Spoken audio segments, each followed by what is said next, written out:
nous proposons de supprimer les alinéas 7 et 8, puisque nous considérons avec beaucoup d'autres acteurs et actrices de terrain que ces alinéas, qui sont la traduction de la circulaire des colons, instaurent une distinction grave entre bons et mauvais migrants et remet en cause le principe de l'accueil inconditionnel.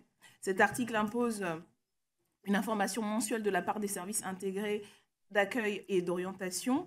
Tel que le rappelle la CIMAD, ce projet grave dans la loi la logique détestable de la circulaire du 12 décembre 2017 qui demande au SAMU social d'adresser à l'OFII la liste des personnes hébergées qui sont réfugiées ou dans l'attente de leur demande d'asile. Au lieu d'accueillir sans question ni condition des personnes démunies qui cherchent un abri pour la nuit, les travailleurs et les travailleurs sociaux devraient les contrôler et dresser des listes qui pourraient servir à leur expulsion au mépris de toute déontologie. À noter que la CNIL relève dans son avis qu'en application de l'article L 345-2-2 du CASF, l'accès au dispositif d'hébergement d'urgence n'est subordonné à aucune condition, notamment de séjour. Elle rappelle ainsi que l'échange d'informations envisagé ne doit pas conduire à ce que le SIAO exclue du dispositif d'hébergement d'urgence des personnes pouvant en bénéficier.